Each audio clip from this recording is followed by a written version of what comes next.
My name is Cadence. I work the night shift at a small, rundown bar on the outskirts of Nashville, Tennessee.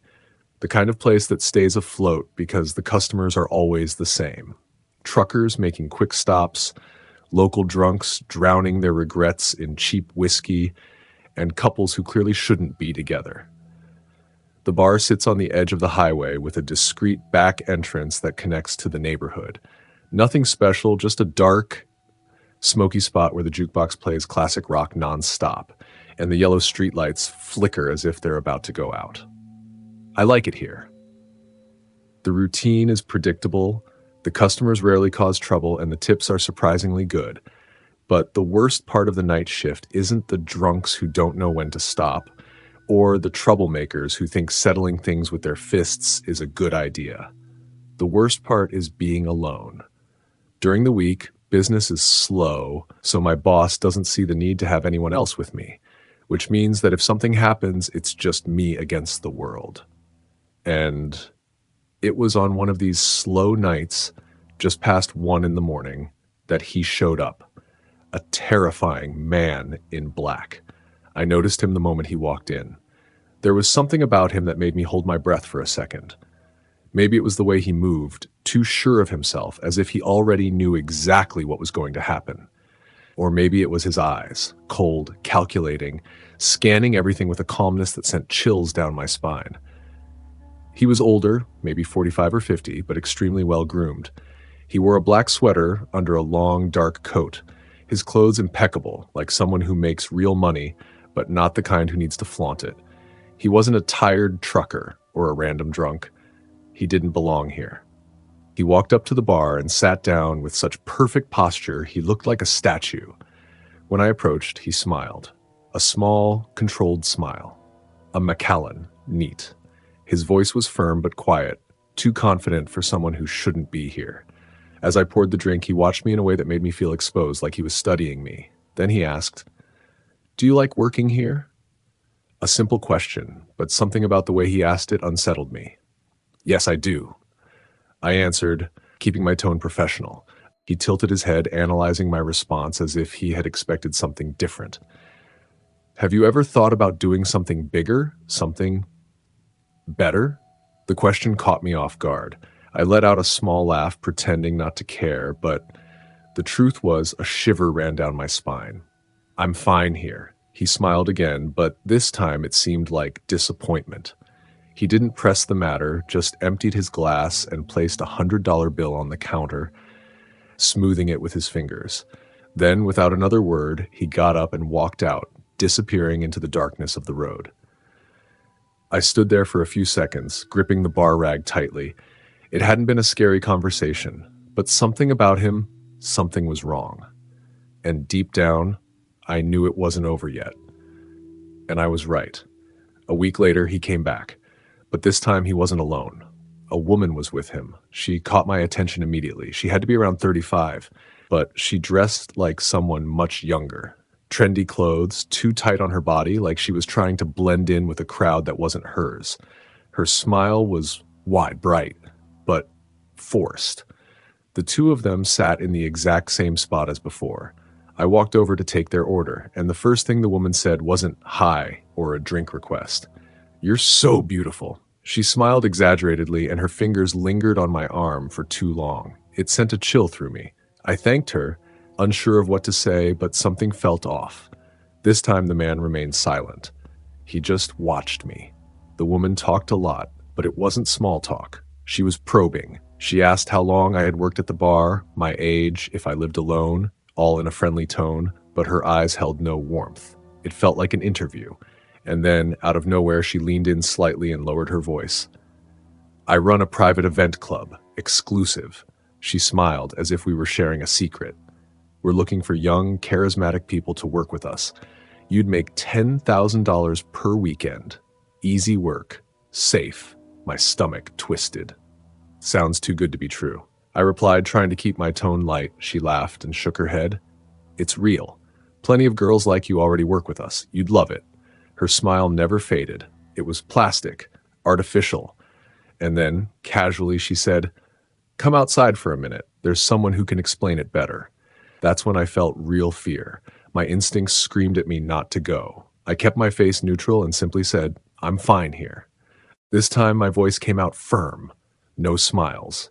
The woman's smile faltered for a split second, a crack in the mask, and then, out of nowhere, the bar door swung open.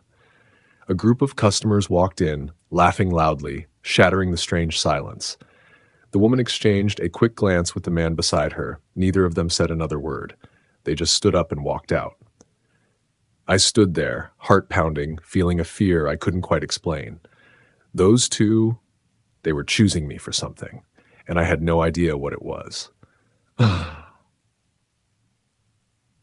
After that night, I tried to move on. I told my boss and a few coworkers, but there wasn't much to be done. They hadn't committed a crime, hadn't made any direct threats, just a strange offer and some unsettling behavior. But I couldn't forget the way they looked at me. The way that man seemed to evaluate my responses, the way the woman tried to guide me outside as if it were the most natural thing in the world. And then, everything got worse. The following week, something changed. I closed the bar around 3 in the morning and followed my usual route home. It was a short drive to my small apartment in downtown Nashville. But that night, as I walked to my car in the back parking lot, I felt it. That unsettling sensation. I was being watched. Chills ran down my spine when I noticed a car parked across the street. Headlights off. It hadn't been there before. I pretended not to see it. Got into my car quickly, locked the doors, and started the engine. As I pulled out of the lot, the car followed.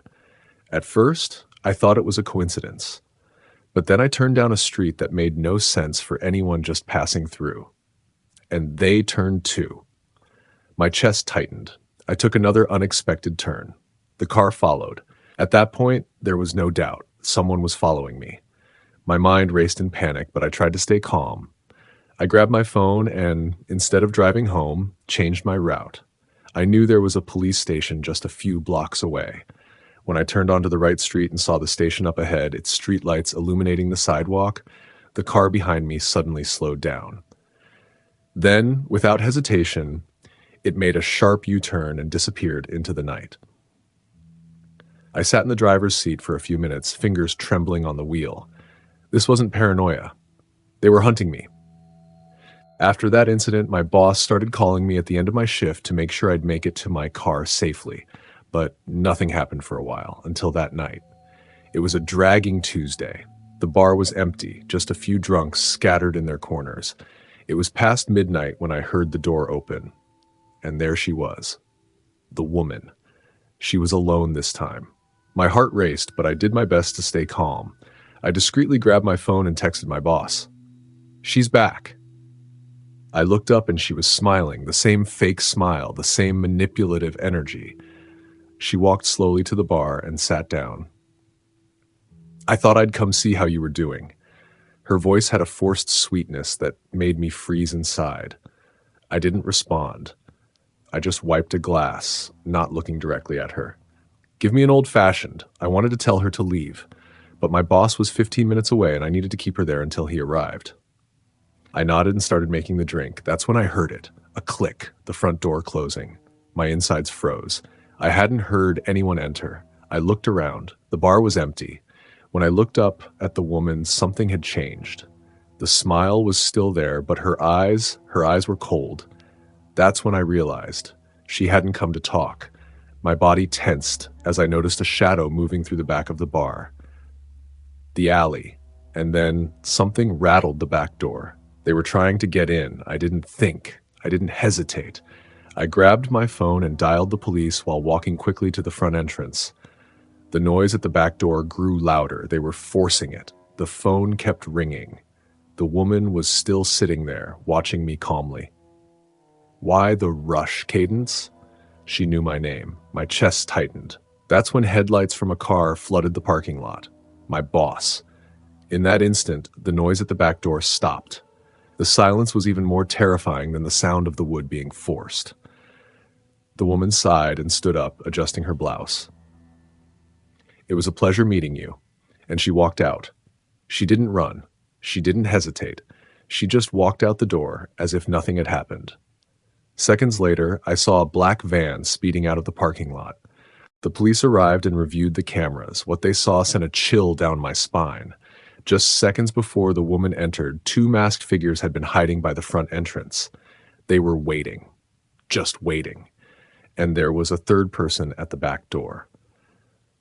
When my boss arrived, they all fled. The police traced the Vanson's plate. It was fake. It's been months since that night. No one has been caught. No one knows who they were. But every time I close the bar and walk to my car, I still feel like I'm being watched. I can still hear the sound of that door rattling. And I keep wondering, what would have happened if I had gone with her that night? What would have become of me if my boss hadn't shown up? I could be dead. My mind is still a mess since then, and I don't have the sanity to fix it.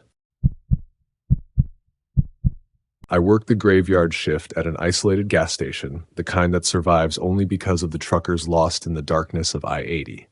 The cold of Utah cuts like a knife, and the broken neon sign flickers like a sick eye. It's 2:30 a.m., and even the insects seem to have fled from the silence. I'm alone, as usual. Just a radio on, reporting that violence in the city has increased by 15%. Just bad news all around. I step outside to breathe, rubbing my frozen hands. The fog blankets the empty parking lot, and the pine trees around me whisper with the wind. That's when I see him, a hooded figure standing behind the fifth pump. The hood is blood red, and his hands are shoved deep in his pockets like he's hiding something. There's no car, no movement, just him, watching. I go back inside, locking the door with a muffled click. My fingers brush the handle of the baseball bat under the counter, a legacy from my predecessor who swore that one day I'd need it. I glance discreetly at the cameras. The figure is now pacing in circles, dragging his feet like an animal sniffing the air. Suddenly, he lunges forward. The doorbell jingles, and the air thickens with the rancid smell of gasoline. He approaches the counter. His eyes are narrow slits, scanning every inch of the store. His chin trembles, but his voice is surprisingly smooth. My car broke down back there. I need a flashlight. Or help. I feel the sweat run down my back. Something about that whisper isn't right. I look at the monitor behind me, where a black and white image shows an old sedan parked on the shoulder. But I had just stepped outside. There was no car. I can call a tow truck, I say, my fingers gripping the bat. He shakes his head too quickly. Just a quick look, please. That's when I see it. In the corner of the monitor, a shadow crouches behind the car. A second figure. Two of them. My heart starts racing. I pretend to agree, saying I'll grab the phone from the office.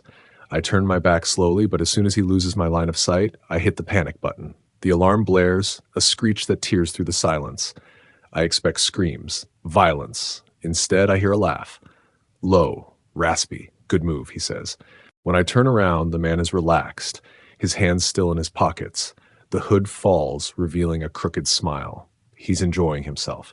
Before I can react, he runs out, and the cameras capture both men disappearing into the pines like ghosts. The abandoned car is still there when the police arrive. Passenger door open, seat empty. A third person had been there, invisible. The officers whisper to each other. The vehicle was stolen in Provo, 160 kilometers away. No body, no trace. But I know they were hunting, and I was the prey that escaped for now. I kept pushing for security improvements due to the rising violence and theft in the area. Management insists that nothing will happen again. Lies. Since that night, every shadow on the road makes me reach for the baseball bat now taped under the counter. Alongside it, a butcher's knife, bought at the Layton Walmart, sharp enough to cut through fear. It's 3:17 when the gas station lights flicker and go out.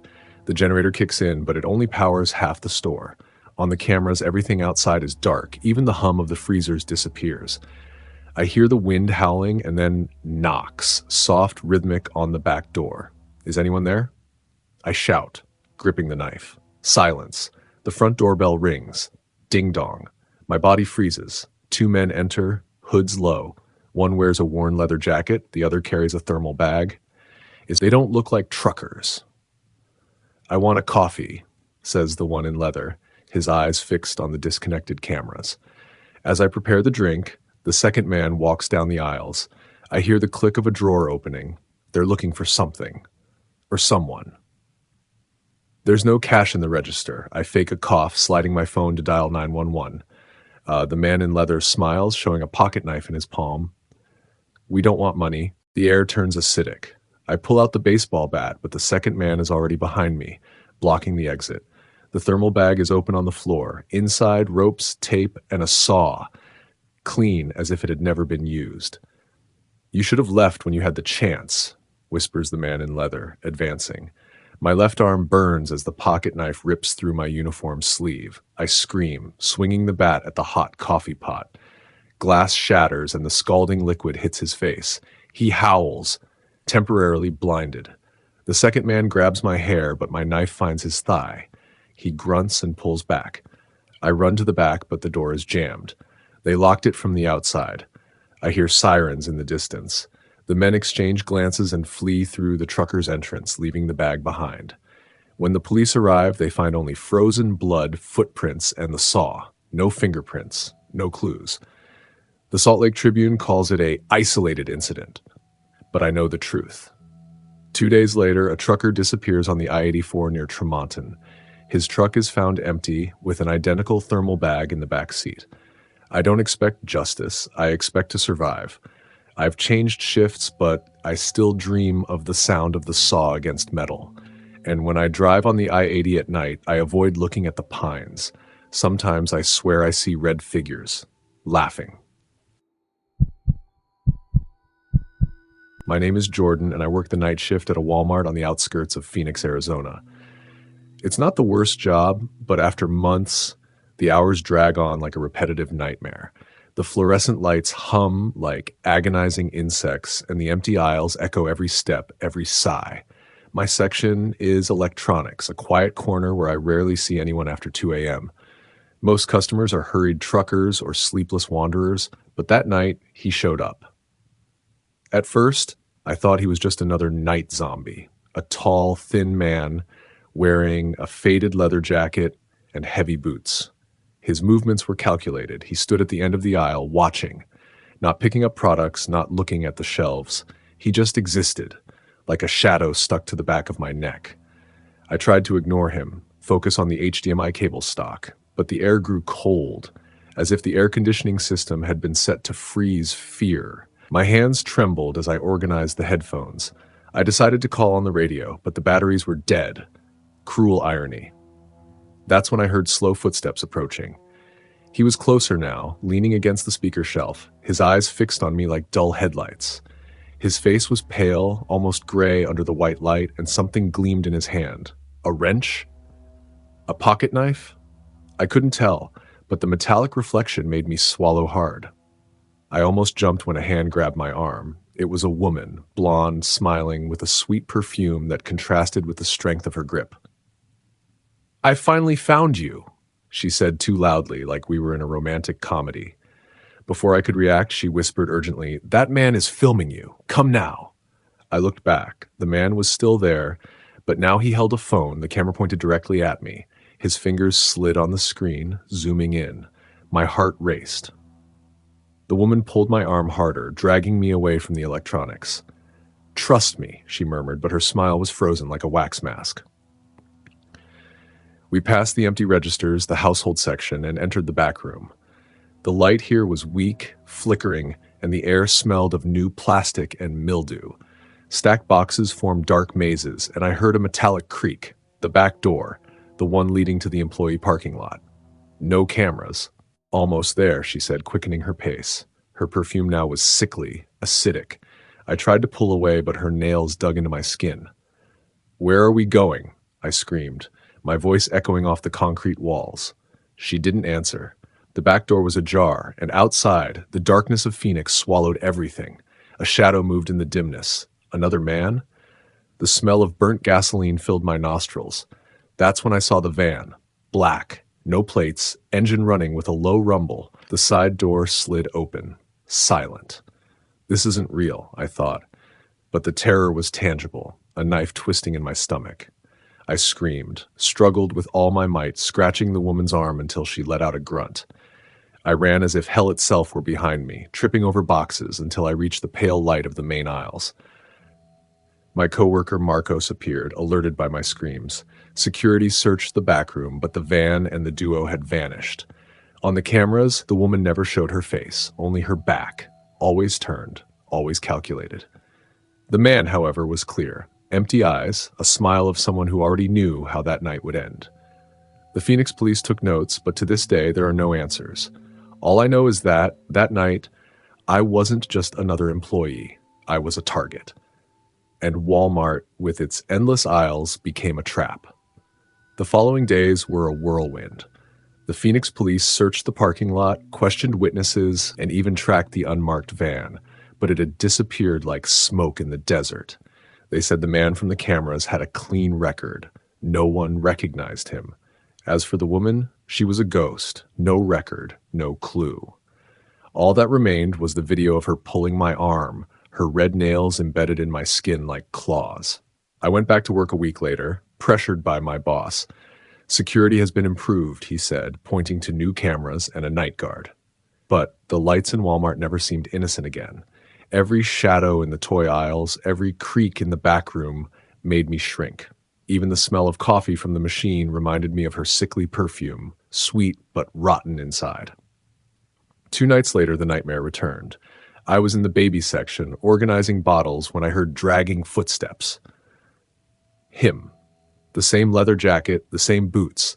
This time he held a handsaw, the blade stained with something dark. His eyes glowed under the hood, and his smile... God, that smile. It wasn't human. It was the expression of a predator who knew the hunt was cornered. I tried to run, but my legs locked up. He raised the saw, and the metal screeched through the air. That's when the fire alarm went off, a shrill sound that echoed like a scream. The man hesitated, looked back, and vanished between the shelves. When the guard arrived, there was nothing.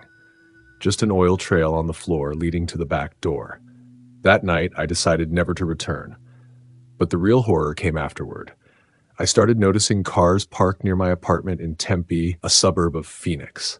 A black Dodge, always parked 2 lampposts ahead, tinted windows. No one ever got in or out. I called the police and they said, "No plates, we can't do anything." Until one morning, I found an envelope under my door. Inside, a photo of me, taken inside Walmart that night. On the back, a scribbled sentence, "You should have gotten in the van." I moved to Tucson the next day, but the fear came with me. I dream about the back door opening, the hum of the ghost engine. Sometimes, I swear, I hear muffled laughter outside my window. The police never found the van or the duo. The case stayed open, filed as attempted abduction. But I know the truth. That wasn't a random trap. Someone had been watching me for a long time. Someone who knew my name, my hours, my weaknesses. Now I work in a daytime cafe. I never set foot in a Walmart again. And when I see a stranger staring too long, I remember the gleam of the saw, the smell of gasoline, and the whisper of that woman, "Trust me. The night shift may end, but the terror, it stays, and it doesn't need shadows to exist." My name is Lauren Carter. I'm a manager at a tech company in Austin, Texas, and until recently, my life was predictable. Work, meetings, happy hours with colleagues, and business trips to cities that at most presented some bureaucratic setbacks. I never thought a simple trip to Brazil would mark me in a way no market report could predict. It was a big opportunity for the company. Expansion into South America. The plan was to spend a week in Rio de Janeiro, close deals with local partners, and return home. I arrived on a sunny Saturday, and at first everything seemed like it did in the tourism brochures. Crowded beaches, smiling people, a stifling heat that clung to the skin. On the second day, after a morning full of meetings, I decided to go out and buy a plug adapter. Something simple, quick. I asked the hotel receptionist where I could find a nearby store, and he pointed me to a small convenience shop 3 blocks away. That's where my mistake began. The store was cramped, poorly lit, and the air conditioning seemed to be broken. I walked to the electronics shelf and started looking for what I needed. Two other people were there, an elderly man picking out sodas and a worker behind the counter, looking bored. Then the door slammed open. Two men burst in, hurried. The first one wore a dark cap and held a revolver that looked heavy and worn by time. The second, younger, wore a gray hoodie with the hood pulled over his face. They shouted something in Portuguese, words spat with aggression, and I didn't need a translation to understand. A robbery. My body froze. Time seemed to slow down. The older man pointed the gun at the attendant and ordered her to empty the cash register. The girl was trembling so much she could barely open the drawer. The other man looked around, and when our eyes met, I felt a jolt of pure terror. He stared at me for a second longer than he should have. A second too long. He said something to his partner, who nodded. Then he pointed at me. "Come here." His English was slurred, but clear enough. My heart was pounding so hard it hurt. My body refused to obey. That's when he approached and grabbed my arm. I said, "Come here." I was pulled to the center of the store, where the man turned me around and pressed something cold against my head, the metal of the gun's barrel. At that moment, the store disappeared. The attendant, the elderly man, the shelves of products, everything dissolved.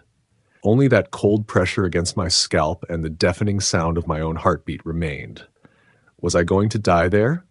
For a handful of cash from a corner store? "Close the door," the robber ordered. The younger one obeyed, locking the exit.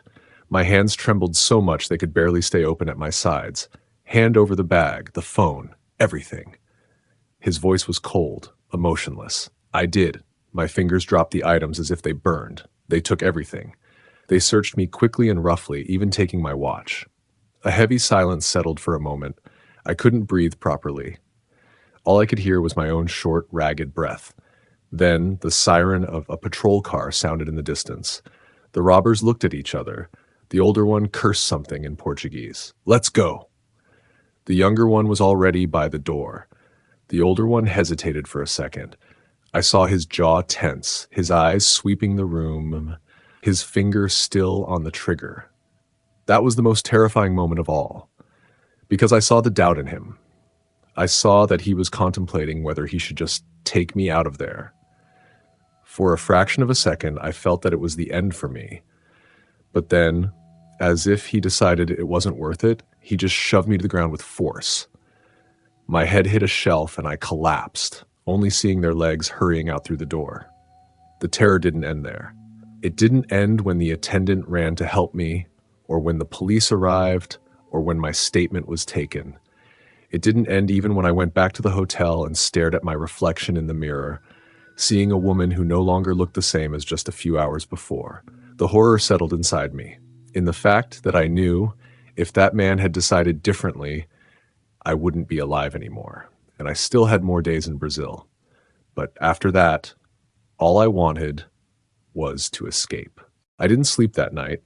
I sat on the hotel bed, hugging my knees, feeling the echo of the cold gun against my head. My body was still in Rio de Janeiro, but my mind was trapped in that moment, the robber's hesitation, the very real possibility that that would be my last day alive. I was supposed to stay a few more days, complete my schedule, but the thought of leaving that room terrified me. The world outside no longer seemed safe. Not Brazil, not Austin, nowhere. The next morning I called my boss. My voice sounded distant even to myself. "I'm going back." "What?" He sounded surprised. "What about the contracts? You can send someone else." He tried to argue, but I had already decided. I wouldn't stay another minute in that country. I ordered a ride through an app and asked to be taken directly to the airport. On the way, every motorcycle that passed by the car made me hold my breath. Every pedestrian on the sidewalk seemed like a threat. I was in full alert, like an animal cornered. At the airport, while waiting for my flight, my hands shook so much that I spilled coffee on the table. A woman sitting next to me looked at me strangely. I breathed deeply, trying to compose myself, but my body didn't cooperate. Hours later, when the plane finally took off, I felt a relief mixed with exhaustion. But it wasn't real relief, because I knew that even though I was leaving Brazil, the terror I experienced there wouldn't stay behind. I keep wondering, What's left of me? I returned to Austin a different person. In the first few days, I avoided leaving the house. Every door slam, every footstep behind me on the street, every loud voice made my heart race. I started sleeping with the lights on, something I hadn't done since childhood. I went to work, but the meetings felt irrelevant. How could I care about spreadsheets and metrics after what happened? Every time someone mentioned international travel, I flinched. My friends tried to help. It was just a robbery, Lauren. They didn't even hurt you, but they didn't understand. What hurt me wasn't the robbery, but what stayed in my head. I became obsessed with crime statistics. I researched robberies, kidnappings, disappearances. I found out that most victims of violent crimes never imagined it could happen to them, just like me. Every story I read reminded me that I could have just been another name in a headline. Months passed. I tried to move on, but something inside me was broken. I don't know if I'll ever be able to travel to another country without feeling panic crawling down my throat. I can't work nights like I used to. Brazil is behind me, but the fear stayed with me, and it will never leave. Maybe you've experienced something like this. Maybe you felt that eerie sensation of someone following you. If you've been through it, share in the comments. And if you've never felt it, I just hope it stays that way. Thank you for watching. If you enjoyed it, leave a like and subscribe to the channel. Until next time.